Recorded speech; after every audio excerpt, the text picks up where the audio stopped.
Es como una deuda que aunque estemos muertos, no la vamos a pagar nunca. Sí, porque los que vienen tienen que seguir pagando. Es como un crédito infinito, ¿cierto? El que llegue tiene que seguir. ¿Por qué yo digo siempre que hacer música tradicional es obligación? Porque es nuestra identidad. Como te lo dije, es nuestra distinción ante las demás sociedades. De allí viene la música, el por qué hacer música tradicional. Sí, además de salvaguardar lo que se está perdiendo, es más que todo un tema de identidad. Saber que otras personas hace muchos años atrás lo hicieron, ¿sí? Lo hicieron porque era su forma de vida.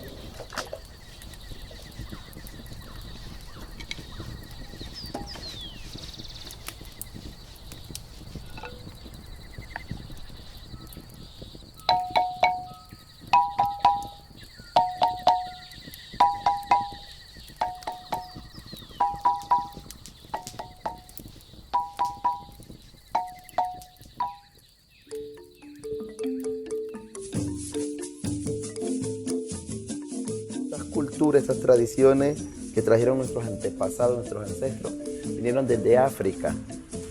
Pero sabemos que nuestros antepasados no vinieron con trasteo. Ellos no vinieron en un barco trayendo la gallinita, trayendo la ropita, nada. Ellos los trajeron acá como esclavos, en lo cual solo traían en su mente y en su corazón la riqueza de su cultura.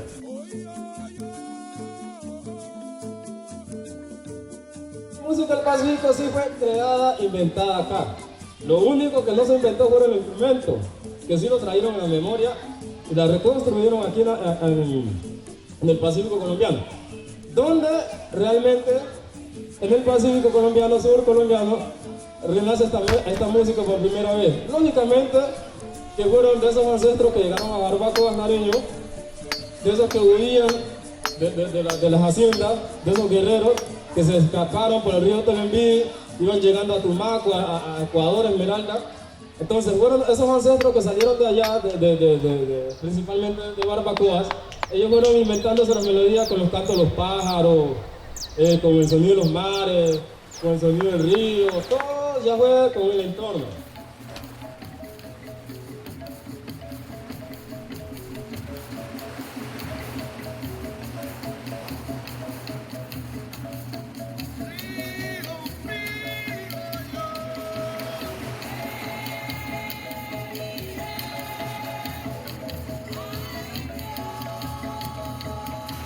Así nació la música, ya digamos, del Pacífico colombiano.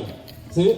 Esta música es valiosa, es muy importante, porque fue nacida aquí, fue nacida acá.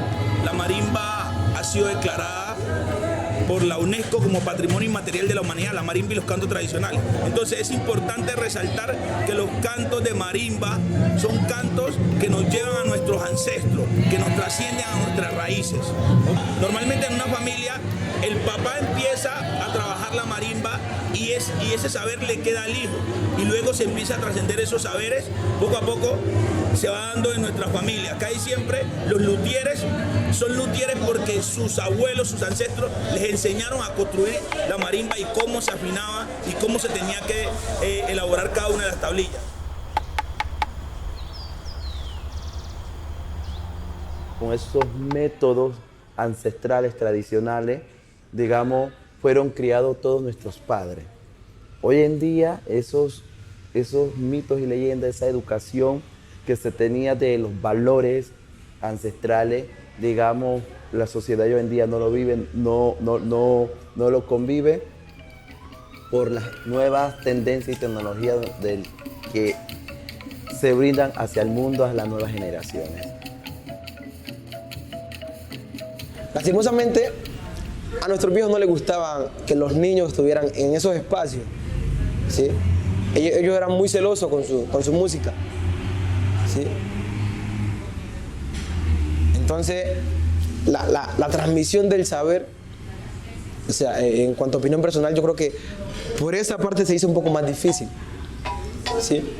Porque si nosotros, pues los que hoy tienen 70, 80 años y fueron en esa época fueron niños, si hubieran tenido pues, el aval de poder convivir con ellos, sin que ellos pusieran restricciones, quizás no habíamos tambaleado tanto en la supervivencia de nuestra música. ¿Sí?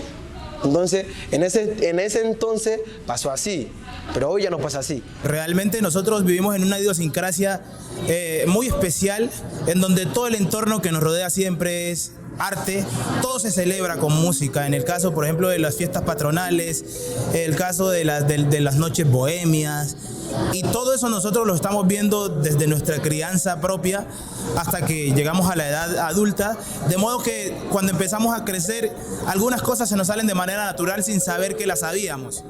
Y eso como consecuencia da el resultado que Herencia de Timbiquí y otro sinfín de grupos hoy está teniendo en la escena artística. Y esto, o sea, a su vez, ha recargado de una forma muy significativa el reconocimiento del mismo territorio.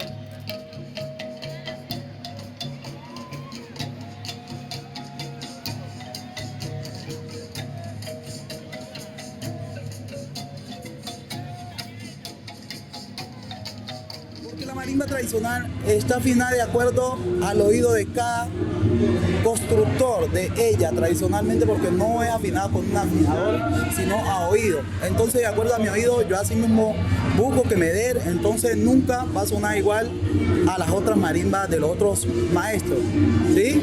Entonces, debido a eso, Petronio llegó una vez que decía que no, que esta marimba está desafinada, que esta marimba suena fea, pero no, es el oído del maestro, y eso hay que respetarlo porque es tradición. Sigue siendo algo muy personal, muy espiritual, hacer música, la música de marimba, la música del Pacífico, sigue siendo algo también muy propio, pero sabiendo que ese maestro que hoy le interpreta, esa persona que hoy es un ícono para el Pacífico, en esa cultura, él sabe y es una obligación para él dejar una copia, es dejar un clon. Mi nombre es Gregorio Cabeza, soy del departamento de Nariño, zona rural del municipio de Arbacoas. En la cultura me desempeño como músico y constructor de los mismos instrumentos.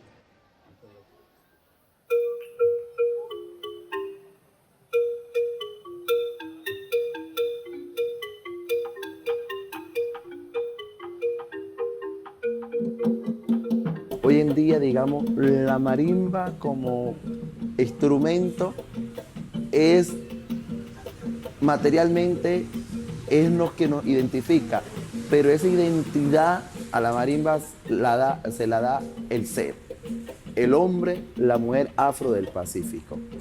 El alumno al final termina poniéndole su propio sello, ¿sí? Y cuando él canta así tiene algo de lo que el viejo le enseñó, de lo que pone algo de lo de él, de lo que en realidad él siente, ¿sí? Porque nuestra música, cuando tú no la sientes, cuando tú no te conectas, no la haces, porque también depende de ti el soportar toda la sabiduría que se te va a transmitir, ¿sí? Porque es un peso enorme. Y date cuenta que tú estás manipulando una olla caliente y tienes que, en algún momento tienes que manipularla al final, así que ella quede quieta y que tú la puedas sostener. Entonces algo así. Si lo que te transmiten a ti no es cualquier cosa.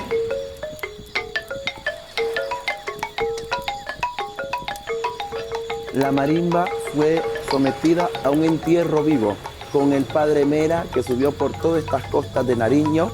Decía, todo aquel persona cristiano que tenga la marimba hace parte del diablo. Y eran sometidos a botar las marimbas al río, ¿ya? Y hubo un personaje, el maestro Francisco Saya, oriundo de estas tierras, emigra a los ríos de Tumaco, al río Chagüí, a esconderse con su marimba. Y este gran personaje, lo cual una noche de tantas, interpretando la marimba, siente que alguien sube a su casa un hombre de blanco entero, lo cual cuando lo mira a él y se da cuenta que es el demonio, el diablo,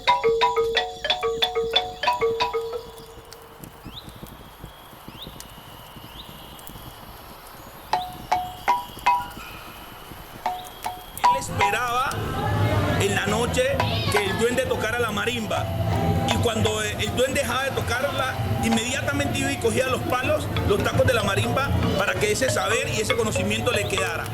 Y que eso era algo que cuando sucedía, esa persona quedaba tocando súper excelente.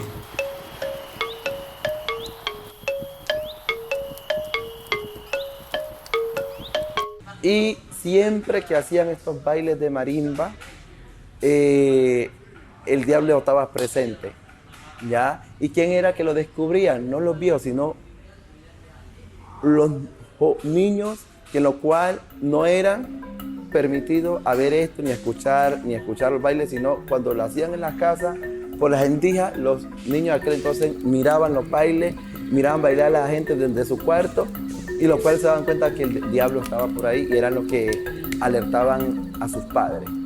Y por esa razón se daban cuenta que el demonio andaba por ahí, rondaba por allí. Hay muchas personas que han querido aprenderse la oración del duende, del diablo, de la tunda, de todo ese tipo de deidades, y hay muchos que han muerto en el intento. ¿Por qué no? Porque no han soportado. Porque contra ellos toca luchar, toca sostenerse.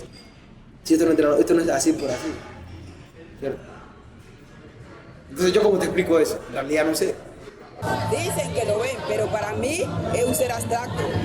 Que uno dice, hay mucho decir del duende, pero que lo haya visto, yo no. Pero dicen algunos que lo ven, que ven la sombra, que se escuchan cosas, pero ese es un mito de la cultura.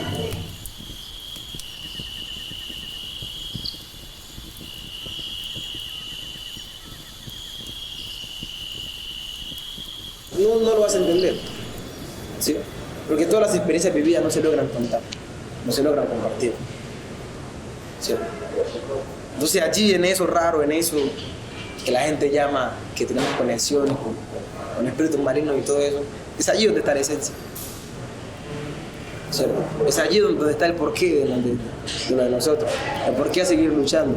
La importancia es, uno no se debe olvidar desde dónde vienen las cosas, el origen. Y la marimba tradicional es el origen. ¿Y por qué se afinaba de esa forma, no en una escala occidental? Porque nuestros ancestros, nuestros viejos, la fabricaban a su oído.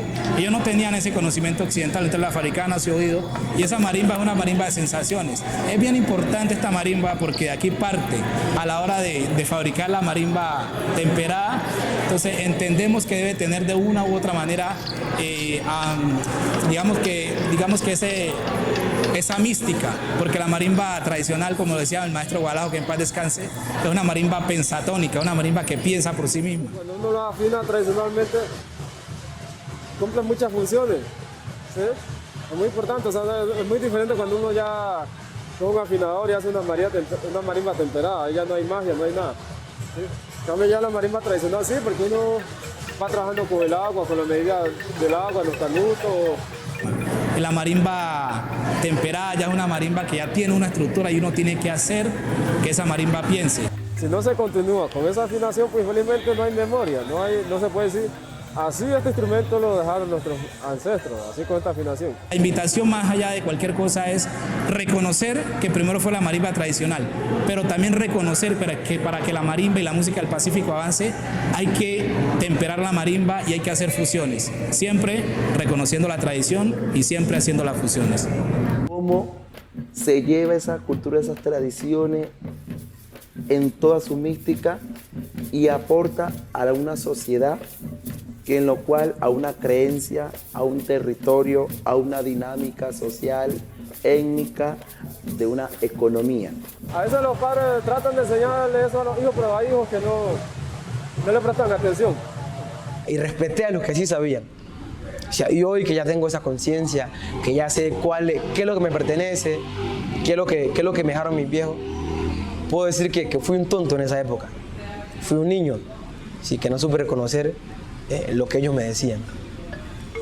Y lastimosamente ellos ya no están y yo quisiera pedirles perdón, pero pues ya no están, me equivoqué, ¿cierto?